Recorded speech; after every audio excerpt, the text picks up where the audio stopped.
যে মালিককে ডাক দেওয়ার পথটা বন্ধ করে দেয়, যে কোরআনের শাসন চায় না, ইসলাম রাষ্ট্র ক্ষমতায় আসুক যে চায় না, যে কোরআন প্রতিষ্ঠাযুক আন্দোলন চায় না, যে আলেমদের ফাঁসি কামনা করে, ইসলামের ধ্বংস কামনা করে, ইসলামী রাজনীতিকে অথর্ব মনে করে, ওই মানুষটা কিভাবে আলেমদের প্রিয় হয় আমার তো বুঝে আসে না।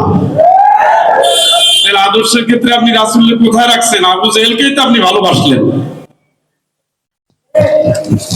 কারণ আবু জেহেলের কর্মসূচি আর আমাদের ইসলামপন্থীর বাইরের কর্মসূচি একই কর্মসূচি।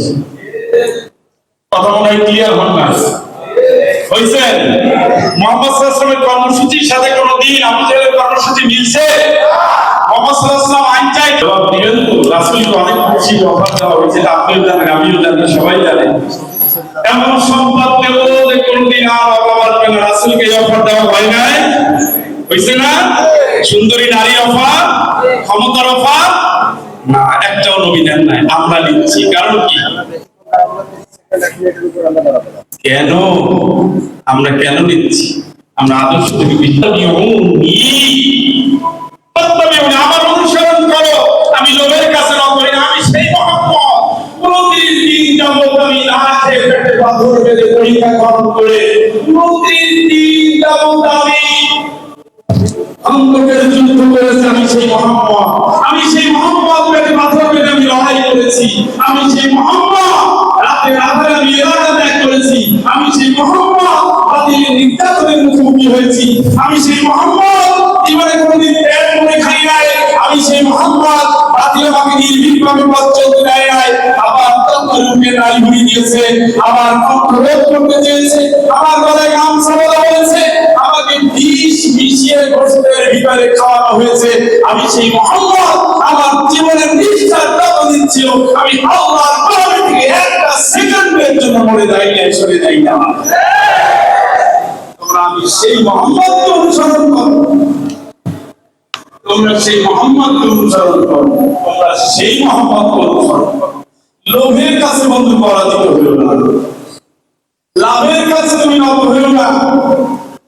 তুমি কবরের ভাবনাটা ভাবো, চোখটা বন্ধ, নবী আসবে, আরাম হবে, প্রশ্ন হবে, আল্লাযী বুইসা ফীকুম, যাকে পাঠাইছিলাম তোমাদের জন্য, তুমি বলো তো কি করছো?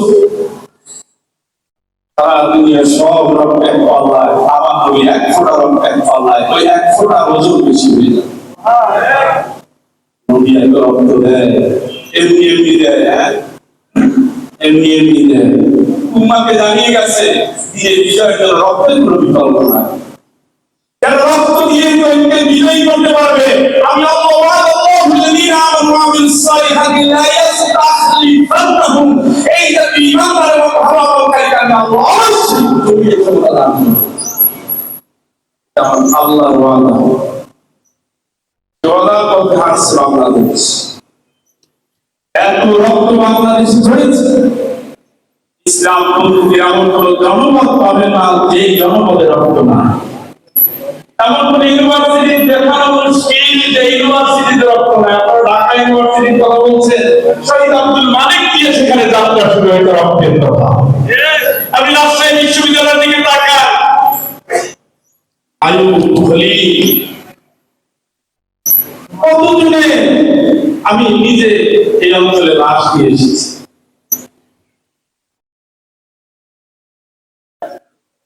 সেই রাজশাহী ইউনিভার্সিটি, জাহাঙ্গীরনগর ইউনিভার্সিটি, শুধু নামাজ পড়ার অভাবে সারা রাত ধরে পিটিয়েছে একটা ছাত্র। ফজরের আগে দুনিয়া থেকে বিদায় নিয়েছে ছেলেরা। সেখানে ইসলামপন্থীদের নেতা ছিল মমতাজ উদ্দিন। ওই সময়ের ছবি আমরা দেখেছি। আসলে সে ঘোষণা হয়ে গিয়েছিল যে মারা গেছে। এদেশের প্রতিটি ইউনিভার্সিটিতে ইসলামপন্থীদের রক্ত আছে, এদেশের প্রতিটি জনগণ ইসলামপন্থীদের রক্ত আছে, এদেশের কারাগারের ভিতরে এদেশের সর্বশীর্ষ ইসলামী